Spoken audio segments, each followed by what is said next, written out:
नमस्कार, स्वागत है आपका इन लाइव 24 न्यूज़ चैनल के सुबह के समाचार में। तो चलिए शुरुआत करते हैं देश और विदेश से जुड़ी खबरों से।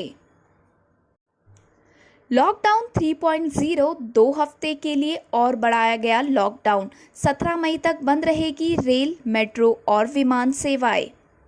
गृह मंत्रालय ने आपदा प्रबंधन अधिनियम 2005 के तहत 4 मई से आगे 2 सप्ताह की लॉकडाउन अवधि को आगे बढ़ाने के लिए आदेश जारी किए हैं। कोरोना मरीजों की बढ़ती संख्या को देखते हुए सरकार ने लॉकडाउन को 2 हफ्ते के लिए बढ़ाने का फैसला तो कर लिया, लेकिन साथ ही राहतों का ऐलान भी कर दिया है। यानी लॉकडाउन 3 पिछले 2 लॉकडाउन के मुकाबले काफ़ी नरम होगा, जिसमें न सिर्फ ग्रीन जोन बल्कि रेड जोन में भी कई गतिविधियों में राहत मिलेगी। रेड जोन में सीमित सेवाएं हासिल होगी, लेकिन ग्रीन और ऑरेंज जोन में कंटेनमेंट एरिया और उसके चारों ओर बफर जोन को छोड़कर बाकी क्षेत्रों में नाई की दुकान, शराब, सिगरेट, पान, गुटखा और तंबाकू की दुकानों को खोलने की अनुमति मिलेगी।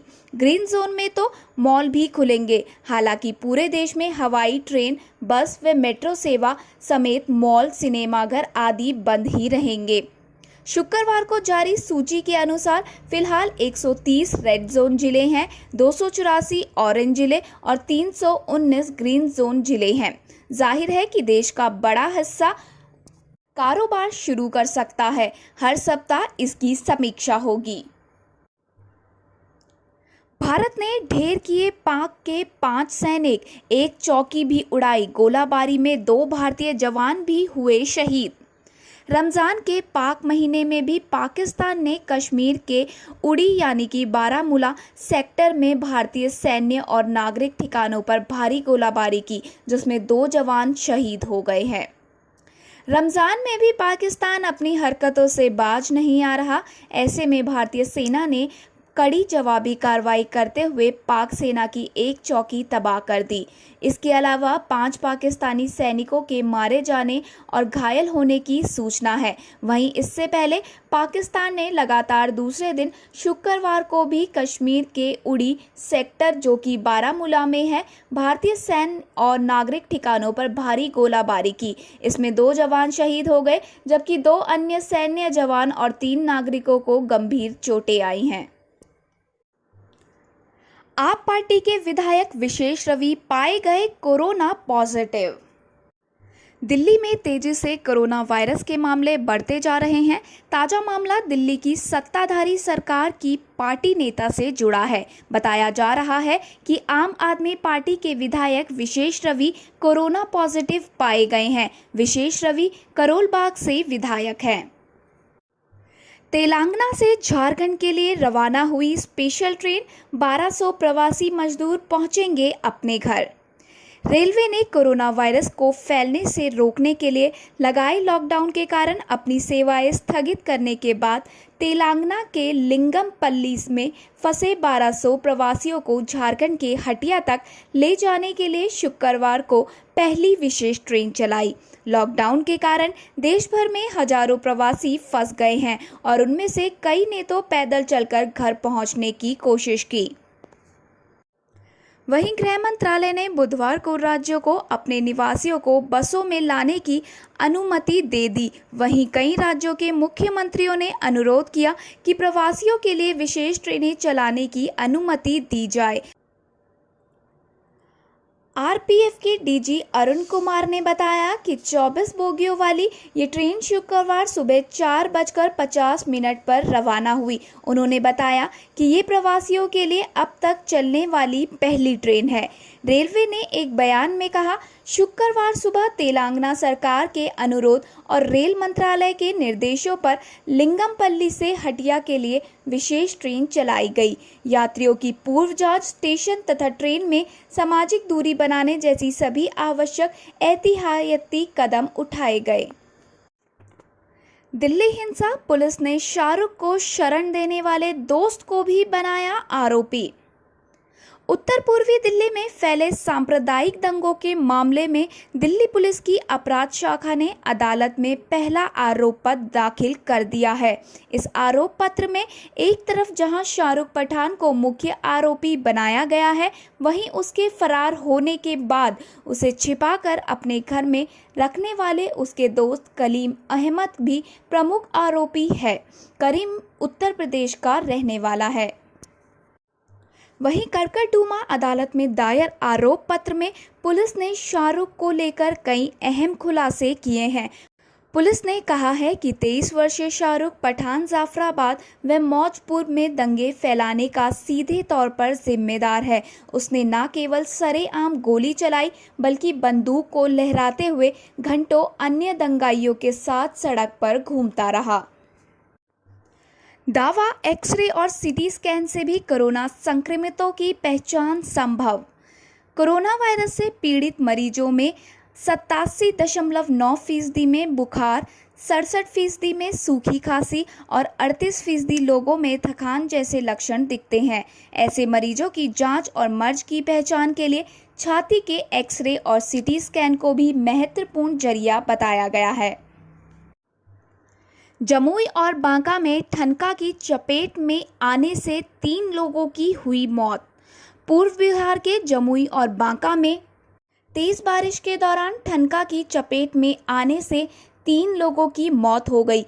पहली घटना जमुई के लक्ष्मीपुर प्रखंड की खिलार पंचायत में हुई। यहां मवेशी चराने गए 4 किशोर ठनका की चपेट में आ गए।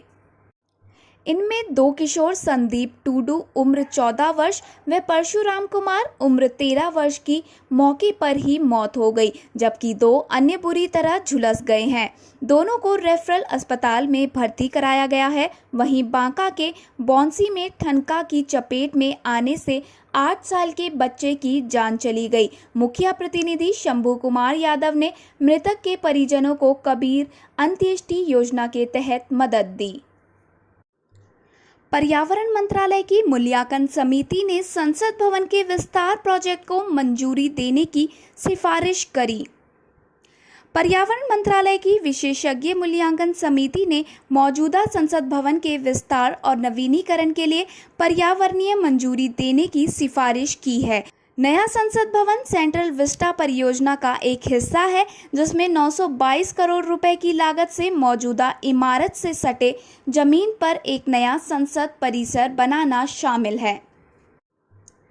सीडीएस बिपिन रावत बोले, कोरोना वॉरियर्स के सम्मान में 3 मई को फ्लाई पास्ट करेगी सेना।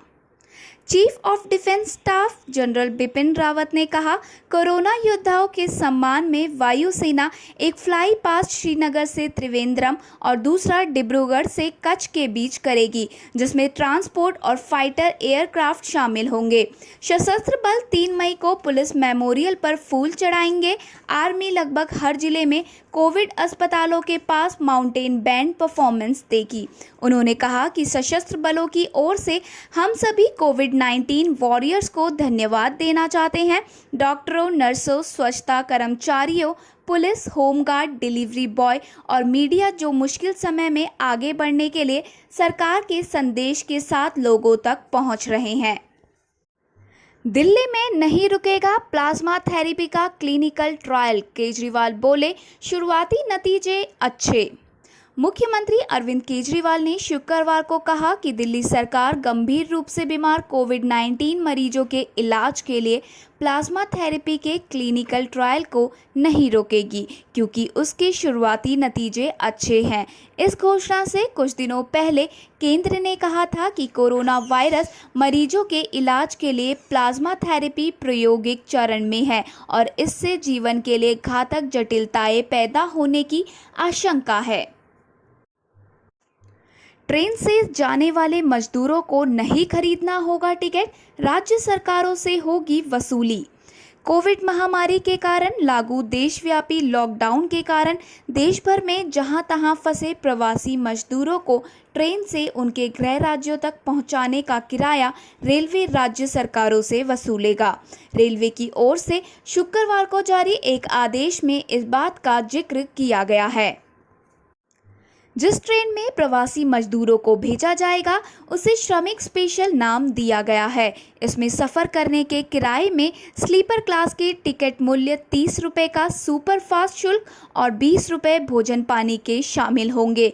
रेलवे ने स्पष्ट किया है कि यात्रियों को अपने पास से कुछ भी खरीदने की जरूरत नहीं, उनके खर्च का वहन राज्य सरकारें करेंगी।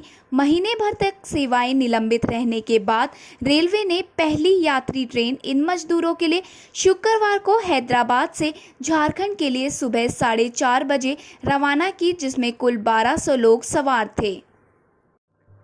कर्नाटक में 1400 प्रवासियों को घर पहुंचाने के लिए सरकार ने की मदद, स्पेशल बस से भेजा गया घर। कर्नाटक में लगभग 1400 प्रवासियों को बसों से उनके जिले में पहुंचाया गया है।